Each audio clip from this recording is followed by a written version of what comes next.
Good afternoon, my name is Josep Mangas. I'm head of the Communication Networks Division at CTTC, and I'm work package leader of the Communication Dissemination and Exploitation of 5G-TRANSFORMER. So 5G-TRANSFORMER is about the transport network of 5G networks. So we often forget that 5G networks are not only about the RAN and the access and having higher download speeds, but there is also a network behind that needs to carry all this traffic. So 5G-TRANSFORMER is about that. It's about moving from the rigid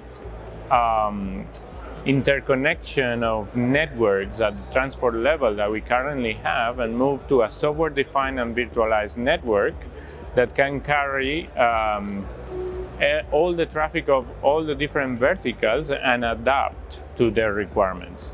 So for that, the key concept here is that of network slicing. So we will slice all the underlying transport infrastructure, which may be heterogeneous, and show it in a homogeneous way so that we can create the slices that adapt to the requirements of the verticals. And we do that with three architectural components. On top of it is the vertical slicer, which is the building block interacting with the vertical and offering a vertical service catalog, which the vertical will request. After that, this vertical request will be translated into an NFV network service that will be handled by the service orchestrator, which is the building block in charge of getting the requirements from the vertical, requesting the underlying platform, which is called the MTP, which is the third building block of the architecture.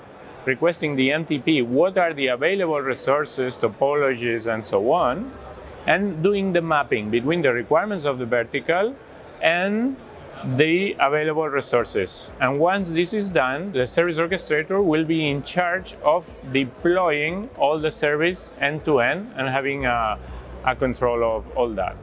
So this was it for the what 5G-TRANSFORMER is about. And what is this demo about? So this demo is about adapting dynamically to the needs of a vertical, which in this case is an automotive use case, an automotive vertical.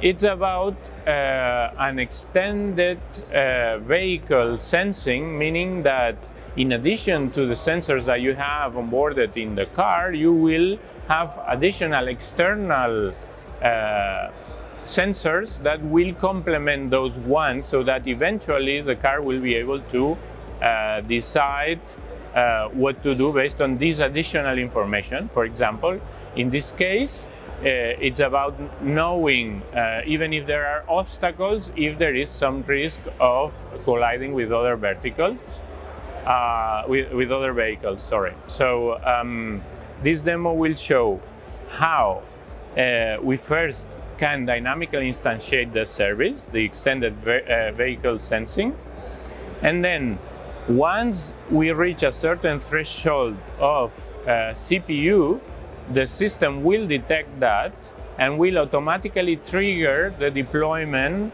of a new extended vehicle sensing that will split the load that the original service was carrying. So, and all this is automatically handled by the 5G-TRANSFORMER platform that I described before. This is the scenario of the demo. It is distributed between two sides. This booth, this is the left-hand side of the figure, and the CTTC lab, so in Barcelona. Then at the CTTC 5G lab, what we have is the full platform. So this means the vertical slicer, the service orchestrator, including the open source Mano, the MTP platform dealing with the resources, and the monitoring platform. So vertical slicer and monitoring platform were developed by Nextworks, and the SO and the MTP, in this case by CTTC. So this platform is connected through a VPN with this booth, And what we have in the booth is first the edge host, where we are deploying all the virtual machines that represent the BNFs of the service. This was prepared by Politecnico de Torino. And the open stack that acts as a beam that controls this edge host and the deployment of the virtual machines in this host. Additionally, we also have a RAN. In this case, that laptop over there together with this node represents the eNode B. This laptop together with this node represents the UE, and the cars are emulated. So we generate a trace of mobility of cars that are sent with the Sumo simulator. Then the other thing that we're doing is to connect remotely through this VPN to the graphical user interface of the platform. Then from this graphical user interface, the vertical, in this case the Fiat Research Center, will request the deployment of the service.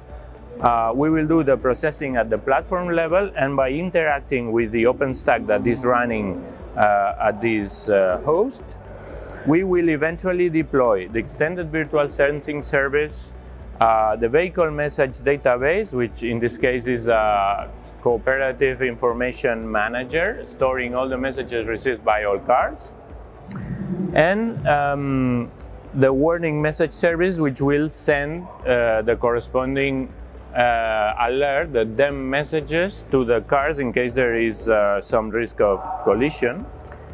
And also the virtual EPC, which is the core of the mobile network. And this is dynamically deployed and handled by the platform. So here we have our use cases: 360 immersive telepresence, robotic control. So we have two different services we need to handle. The first one is 360 immersive video streaming. So it's very high quality, high definition, ultra broadband type of communications. And the other one is robotic control, which is ultra reliable and low latency. How are we going to handle these two kinds of services at the same time is by using the results of two different projects. One is the 5G-TRANSFORMER, and the other one is 5G-Coral. We are, as InterDigital, we are involved in both these projects. So the first one, the 5G-TRANSFORMER, where we use the vertical slicer, which is the entry point in the communication. For example, vertical, as for example, a 360 provider, a supplier, will need to just input quality of service parameters and constraints in the vertical slicer, which is a GUI, is a dashboard. And once we have all these inputs processed by the vertical slicer will just send a request to the orchestrator, which is in the 5G Coral, it's called FOGO5, which is basically a FOGO5 is a fog computing platform, which we deploy all the computing between three different layers. Here we have the data center layer, processing in terms of graphic processing for the 360, compression, and segmentation. Then we have this machine, which is the edge layer, will handle part of the processing power. And finally, our fog computing module, which will just adjust the orientation from the user. So in this case, this is our goggles.